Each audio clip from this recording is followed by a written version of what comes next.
வணக்கம், நான் உங்கள் PKK in live designs with PKK. இனி ஒரு அழகான செய்தியோடு உங்களை சந்திப்பதில் மிக்க மகிழ்ச்சி. என்ன திடீர்னு பார்த்துட்டு நேற்று பாரதியார் கவிதை பற்றி பேசிட்டு இருந்தாங்க, கேட்டுட்டு இருந்தேன். அதில் என்ன வருது அப்படின்னா, ஃபஸ்ட்டு அவர் தான் மேனிஃபெஸ்ட் பண்ணியிருக்காரு. எப்படி மேனிஃபெஸ்ட் பண்ணுறாரு அப்படின்னு நாம் பார்ப்போமா? அவருடைய கவிதை காணி நிலம் வேண்டும் அப்படின்னு ஒரு கவிதை. பராசக்தியை பார்த்து கேட்குறாரு, இந்த செல்லம்மாள் என்னை தொந்தரவு பண்ணிகிட்ருக்கா, அரிசி வேணும், பருப்பு வேணும், மிளகு வேண்டும் அப்படின்னு. எனவே நான் உன்னை பார்த்து சில விஷயம் கேட்குறேன், எனக்கு நீ கொடுத்து விடு. கொடு வேண்டும் அப்படிலாம் கேட்கல, கொடுத்து விடு, உன்னுடைய டியூட்டி அது, உன்னுடைய வேலை எனக்கு செய்ய வேண்டியது. அந்த ஆட்டிடியூட் பார்த்துக்கங்க, ஆட்டிடியூடு தான் ரொம்ப முக்கியம். என்ன சொல்கிறாருன்னா, காணி நிலம் வேண்டும், பராசக்தி காணி நிலம் வேண்டும். அங்கே 2 அழகான அந்த இடத்துல ஒரு மாளிகை கட்டித்தர வேண்டும். அந்த மாளிகைக்கு பின்னால் கிணறு வேண்டும், கிணற்றில் கேணி பக்கத்தில் 2 தென்னை மரம் வேண்டும், அதன் நிழல் என் மீது அப்படி படிய வேண்டும். ஓகே, அதற்கு இந்த பக்கம் 3 தென்னை மரம் கொடு, காற்று வரட்டும். இதெல்லாம் முடிச்சுட்டு நான் இருக்கும்போது அவர் சொல்கிறார், நீ அந்த எல்லையில் காவலாளியாக உட்காரு, பராசக்தியே காவலாளியாக வேண்டும் என்கின்ற தைரியம் பாரதி ஒருவனுக்குத்தான் வரும். புரிஞ்சுதா? பராசக்தியே என்னுடைய அவர் பல விஷயங்கள் கேட்டுட்ருக்காரு. That is the kind of manifestation. காட்சிப்படுத்துதல், அவர் காட்சிப்படுத்தியிருக்கார். அவருக்கு கிடைச்சதா இல்லையா? ஏன்னா அதில் பராசக்தி, சரிப்பா நீ என்னை காவலுக்கு போச்சேன்னா ஊரை யார் காப்பாடுறது?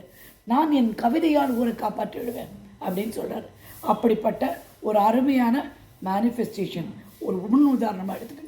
ஒன்றுமே தெரியாத ஒரு மனுஷன், தமிழ் தாய்நாடை பற்றி மாத்திரம்தான் அவருக்கு தெரியும். வயிற்றுக்கு உணவில்லை, இருப்பதற்கு இடமில்லை, மிகுந்த கஷ்டம் இருந்தாலும் அவர் கேட்டது பல நல்ல விஷயங்கள். ஒரு காணி நிலம் கொடுமா, அதில் ஒரு வீடு கொடுமா, அங்கே ஒரு கேணி கொடுமா, கேணி பக்கத்தில் ஒரு தென்னை மரம், அதடியில் நான் கயிற்றுக்கட்டில் படுத்துக்கிறேன், இந்த பக்கம் நல்ல காற்று வரணும், இந்த பக்கம் 3 தென்னை மரம் அப்படின்னு ஒவ்வொரு பொருளாக பராசக்தியை அவ கேட்கிறான். இதை விட சிறந்த இதே பாரதியை கோட் பண்ணி சொல்லணும் அப்படின்னா, அவருடைய பாட்டு, மனதில் உறுதியில் வேண்டும், வாக்கில் இனிமை வேண்டும், கனவு மெய்ப்பட வேண்டும், கைவசமாவது எது வருதோ உடனடியாக வேணும். அதுவும் ஒரு அஃபர்மேஷன் தான். தைரியமாக இருந்து தேவையானவற்றை, நமக்கு வேண்டியதை நாம் பெற்றுக்கொள்ள வேண்டும். அதை பற்றி தான் அவர் பேசியிருக்காரு அந்த அஃபர்மேஷனில், அந்த பாடலில். வாழ்க்கையில் நாம் மிகுந்த கஷ்டமான ஒரு சூழ்நிலையில் இருக்கும்போது ஒரே ஒரு விஷயம் மாத்திரம் நம்பிக்கை வச்சுக்கோங்க, கடவுள் என்னை கைவிட மாட்டார். என்ன விதமான பிரச்சனையாக இருந்தாலும் சரி, கடவுளுக்கு அது ஒன்றுமில்லை. உங்களுடனே இருந்து it will carry you through. அது உங்களை அழைத்து கொண்டு சென்றுவிடும், சேர வேண்டிய இடத்தில் கொண்டு போய் உங்களை சேர்த்துவிடும். அந்த நம்பிக்கை உங்களுக்கு வேண்டும். புரிந்ததா? எப்போவுமே நம்புங்க. எனக்கு ஒன்றுமே நடக்க, என்னை மீறி எதுவும் நடக்க வாய்ப்பில்லை.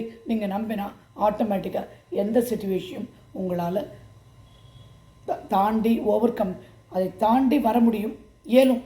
கண்டிப்பாக சில நேரம் வாழ்க்கையில் நமக்கு அந்த கடைசி நிமிஷம் வரைக்கும் நம்பிக்கை விடாமல் இருக்கும்போது கை கொடுத்து தூக்கிவிடும். எனக்கு பல சந்தர்ப்பங்களில் இப்படி ஆயிருக்கு. நான் உங்களுக்கு பல விஷயங்களும் சொல்லியிருக்கேன். கடைசி நிமிஷத்தில் நமக்கு வேணுங்கிற விஷயம் நடந்துடும். கை கொடுப்பார், அப்படி தூக்கி மேலே விடுவார். தூக்கி மேலே விடும்போது நீங்கள் எண்ணவே முடியாத உயரத்துக்கு அவர் எட்டி விடுவார். ஒவ்வொரு முறையும் வாழ்க்கையில் நான் ரொம்ப ஓரத்துக்கே போயிடுவேன். அந்த ஓரத்துக்கே போய் ஒரு சிச்சுவேஷன் இருக்கும்போது திடீர்னு பார்த்தா முன்ன பின்ன தெரியாத, எதுவுமே இல்லாத, சம்பந்தமே இல்லாத ஒரு ஆள் உதவிக்கு நின்று எனக்கு நடத்தி கொடுக்குற வழக்கம். இதுதான் என் வாழ்நாள் முழுக்க நடந்திருக்கு. அதனால் இதை நீங்கள் நம்பியே ஆகணும். கடவுள் உங்களை ஒருபோதும் மறப்பதில்லை, கைவிடுவதும் இல்லை. இருட்டிலிருந்து உங்களை வெளிச்சத்துக்கு கொண்டு வருவார் இந்த கடவுள் என்பதை நம்புங்கள். உங்களுடைய வாழ்க்கை பர்ஃபெக்டாக நல்லபடியாக தேவையான அளவுக்கு அது நடக்கும். எல்லா விஷயங்களும் நல்லபடியாகவே நல்ல விஷயங்களாகவே உங்களுக்கு நடக்கும். கரெக்டான மனிதர்கள் உங்கள் வாழ்க்கையில் வருவார்கள். தெளிவற்ற மனிதர்கள் உங்களை விட்டு சென்று விடுவார்கள். இப்படி மாத்திரம் நீங்கள் யோசனை பண்ணுங்கள்.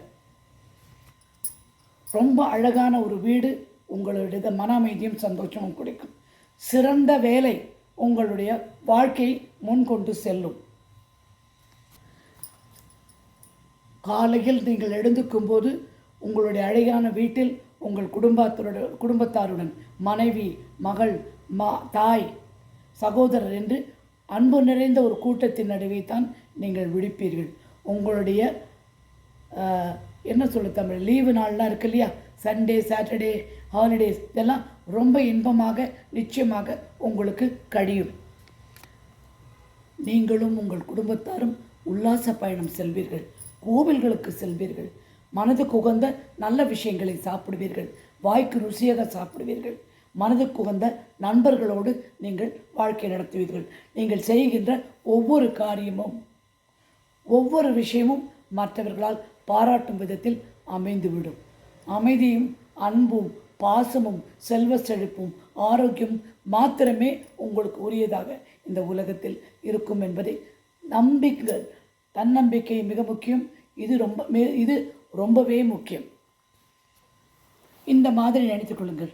நான் செலவு செய்த அனைத்தும் இரட்டிப்பாக என்னிடம் திரும்பி வருகிறது. செல்வ செழிப்பு என்னுடைய இயற்கையான சுபாவம். அது ஒரு சிறந்த ஒத்திசைப்போடு என் மனமும் மூளையும் சேர்ந்து அந்த இணையான ஒரு எண்ணங்களை எனக்கு உண்டுவித்து எனக்கு தேவையான விஷயங்களை நான் என் அருகில் கொண்டு வந்து விடுகிறேன். அதே போல் நம்ம எழுதும் போதும் சொல்லும் போதும் நம்ம நாக்கு கூடவே அசைந்திருக்கு. அந்த நாக்கையும் அதில் வருகின்ற சொல்லையும் நீங்கள் பாதுகாக்க வேண்டும். எதற்காக பாதுகாக்க வேண்டும்? இந்த நாக்கினால் சொல்லிவிட்டால் திரும்ப எடுக்க முடியாது. இந்த எழுதுகோளால் எழுதிவிட்டால் திரும்ப அழிக்க முடியும். அழித்தாலும் அது அங்கு தான் இருக்கும். ஒரு தடவை அந்த மெசேஜ் போயிடும், ஆல்ரெடி போயிடும், மேலே போயிடும், யூனிவர்ஸுக்கு போயிடும். யூனிவர்ஸுக்கு போயிடுச்சுன்னா திரும்பி வர மாற்றமில்லை. நாக்கை பாதுகாத்து வைத்து கொள்ளுங்கள். நல்லா இது வச்சுக்கோங்க. தீயினால் சுட்ட புண் உள்ளாரும் மாறாடே நாவினால் சுட்டவடு. யாரையும் தப்பாக சபிக்கவோ கண்டமேனிக்கு பேசவோ தயவுசெய்து செய்யாதீங்க. ஏன்னா இது ஒரு பந்து மாதிரி, அங்கே அடித்து இங்கே திரும்பி வந்துடும். அப்போது வலி, அந்த அடித்த வேகத்தை திரும்பி வரும்போது அந்த வலியும் ரணமும் ரொம்ப ஜாஸ்தியாக இருக்கும், கஷ்டமாக இருக்கும். சந்தோஷம் அப்படின்னா சந்தோஷமாகவே இருக்கணும். கட்டம்னா கட்டம் உங்களை தொடாமல் தொடர்ந்து வரும். தன்னம்பிக்கையும் தைரியமும் நீங்கள் மற்றவங்களோட பலசாலின்னு இருக்காங்கல்ல, நீங்கள் பலசாலி, மென்டலாக ஸ்ட்ராங் பர்சன் அப்படின்னு நினைக்கிற அந்த ஒரு விஷயத்துக்காக தான் நம்பிக்கையில் பெரிய நம்பிக்கை தன்னம்பிக்கை. நான் நல்லவன், நான் வல்லவன், நான் எல்லாம் செய்ய முடிந்தவன் அப்படின்னு சொல்லி நீங்கள் நினச்சிக்கணும். வானத்தில் நட்சத்திரம் மினுமினுமின்னு இருக்குது. அது எதுக்கு? நீங்கள் பார்த்து நாமெல்லாம் பார்க்கணுன்றதுக்கு இல்லை. அதோட குணம் அது, அதோட செயல்பாடு அது. அது தனக்கு வேண்டி அதே போல் உங்களுக்காக நீங்கள் வாழ பழகிக்கங்க. எந்த நேரத்திலும் எந்த காலத்திலும் மற்றவர்களுக்காக வாழ்வது ஒன்றுண்டு. எல்லாம் செஞ்சிடுங்க, ஆனால் கடைசியில் உங்களுக்காக நீங்கள் வாழ பழகினால் உங்களுடைய வெளிச்சம் பலருக்கு வழிகாட்டியாக இருக்கும். உங்களுடைய தன்னம்பிக்கை எல்லோருக்கும் நன்மை மாத்திரமே தரும். முடிந்தவரை உண்மை பேச பாருங்கள். நான் சில டைம் முட்டாள்தனமாக எதாவது சொல்லிடுவேன். ஏன்னா சில பேர் ரொம்ப தொல்லை பண்ணிவிடுவாங்க. அதான் சொன்னேன், ஒரு நண்பர் ராத்திரி 10 மணிக்கு தயிர் சாதம் போதும் சொல்லிட்டு தோசை இட்லிலாம் கேட்டுட்ருப்பார். அந்த மாதிரி ஒரு விஷயம் அது. அப்போ நான் இல்லை அப்படின்னு சொல்லிவிடுவேன். ஆனால் அப்புறம் ரொம்ப வருத்தப்பட்டேன். நான் அந்த மாதிரி சொல்லக்கூடாது அப்படின்னு வருத்தப்பட்டேன். நான் புரிஞ்சுதான். அதனால் எப்போவுமே உண்மை பேசினா நேர்மறையான விஷயங்கள், உங்களுடைய நல்ல விஷயங்கள் உங்களுக்கு சுலபமாக நடைபெறும். ஒரே விஷயம், நீங்கள் பிரபஞ்சத்திடம் எல்லாவற்றையும் மனதை விட்டு கேட்டு வாங்கி பெறலாம். அதற்காக ஒளிவு மறைவு மாற்றம் எதுவுமே இல்லாமல் நீங்கள் பிரபஞ்சத்தை கேளுங்க. நான் எப்போதும் சொல்வது போல் நம் ஒவ்வொருவரும் தனிப்பிறவி. நம்ம ஒவ்வொரு வாழ்க்கையும் பாதையும் எல்லாமே நம்ம ஆட்டிடியூட் பொறுத்தது, நம்ம குணாதிசயங்கள். ஆட்டிடியூட்னால் என்ன? ஒரு விஷயத்த பாத்திரம் கீழே விழுந்தது, ஐயோ பாத்திரம் விழுந்துச்சு, பாத்திரம் தானே கீழே விழுந்தது, 3 விதமாக இருக்குல்ல, அதுதான் விஷயம். பாத்திரம் கீழே விழுந்தது ஸ்டேட்மெண்ட். ஐயோ பாத்திரம் உணர்ச்சி வசப்பட்டு விழுந்துருச்சு அடடா அப்படின்னு. பாத்திரம் தானே, அது அலட்சியம். பாத்திரம் தானே கீழே விழுந்து. ஸோ வாழ்க்கையை எந்த விதமாக பார்க்குறீங்க? அலட்சியமாக பார்க்குறீங்களா, அக்கறையோடு பார்க்குறீங்களா, வெறும்ன ஸ்டேட்மெண்ட் சொல்கிறீங்களா? வாழ்க்கையை அக்கறையோடு பார்க்க வேண்டும். செய்கின்ற ஒவ்வொரு விஷயமும், நடத்துகின்ற ஒவ்வொரு நொடியும் கவனமாக, எண்ணங்களில் கவனமாக, மனதிடத்தோடு என்னால் எல்லாம் முடியும், என்னால் சாதிக்க முடியும் என்ற எண்ணங்களோடு நீங்கள் வாழ்க்கை நடத்தி கொண்டிருக்க வேண்டும். பயப்படவே கூடாது. பயம் பெரிய எதிரி வெற்றிக்கு. உங்களுக்கு வேணுங்கிற குறிக்கோள் வேணும்னா அது பெரிய எதிரி. நிறைய பேர் அஃபர்மேஷன் கேட்குறீங்க, அஃபர்மேஷன் கேட்டு சொன்னப்புறம் திரும்பி மிஸ்டேக் பண்ணுறீங்க. அஃபர்மேஷன் எழுதும்போது நீங்கள் கேட்குற விஷயம் நடந்து விட்டதாக இப்போது சொல்லி பிரபஞ்சத்திற்கு நன்றி, இது கண்டிப்பாக வேணும். எனக்கு 3 கோடி ரூபாயில் வீடு கட்டிவிட்டேன் இப்போது, பிரபஞ்சத்திற்கு நன்றி. என் மகன் திருமணம் முடிந்து விட்டது இப்போது, பிரபஞ்சத்துக்கு. இப்படி தான் சொல்லணுமே ஒழிய மாற்றி மாற்றி சொல்லிவிட்டு அந்த பேஜை எனக்கு அனுப்பாதீங்க. கரெக்டாக சொல்லுங்கள். நன்றி சொல்வது மிக முக்கியம் இந்த அஃபர்மேஷன் வரதுக்கு. புரியுதா? இன்றைக்கி காற்றில் செய்கின்ற ஒரு பரிகாரம் உங்களுக்கு சொல்லித் தருகிறேன். பட்டை தெரியும் இல்லையா? மசாலாவில் இருக்கிற பட்டை நீளமாக குச்சி குச்சியாக இருக்கும். சுருள் பட்டை இருந்தால் ரொம்ப நல்லது. சுருள் பட்டையில் gold thread, gold colour thread இல்லாட்டி மஞ்சள் கலர் த்ரெட்டில் 3 எடுத்து கட்டிட்டு 2-3 எடுத்துக்கணும். வீட்டின் உள்பக்கமாகவும் காற்று வரும்போது ஆடும்படி, வீட்டின் வெளிப்பக்கம்னா அந்த காற்று வரும்போது ஆடும்படி இது இருந்ததுன்னா அது வீட்டுக்கு நெகட்டிவ் எனர்ஜி நிறுத்தி செல்வ வரவை அதிகரிக்கும். அடுத்தது என்னென்னா பட்டைத்தூள் இருக்கிற பண்ணிவிட்டு அதை வாசப்படியில் வச்சு ஊதிடணும். நிலப்படி இருக்கிற உள்ளனுடைய நிலப்படி அது ஊதினா அது காற்றோட கலந்து வீட்டுக்குள்ளேருந்து வெளியிலேருந்து வீட்டுக்குள்ளே ஊதணும். காற்றோட கலந்து செல்வ செழிப்பு உண்டாக்கும். இதுதாங்க இந்த காற்று பரிகாரம் என்று. உங்களுக்கு யாரோடும் போட்டி கிடையாது, தேவை கிடையாது. உங்களுக்கு நீங்கள் தான் போட்டி. இன்றை விட நாளைக்கு பெற்ற, நாளை விட அதுக்கு அடுத்த நாள் அப்படின்னு போகணும். நிறைய பேர் இந்த அஃபர்மேஷன் எழுதின இன்னும் நடக்க, அது சொல்லாதீங்க. நீங்கள் கரெக்டாக அஃபர்மேஷன் இருந்தால் அது தெய்வீக நேரம்னு ஒன்று இருக்குது, அதுக்கேற்ற மாதிரி. 2வது நீங்கள் அதை ஊனிப்பாக கவனமாக எழுதணும். இஷ்டம் போல் கடன் எழுதுதில்லை. நான் ஏன் 55 தரம் எழுதுறேன்னா, அட்லீஸ்ட் ஒரு 10 தரம் அதில் கவனத்தோடு நீங்கள் எழுதுவீங்க. 55 தரம் எல்லாராலையும் அது கவனமாகவே எழுதுவது கொஞ்சம் சிரமம்.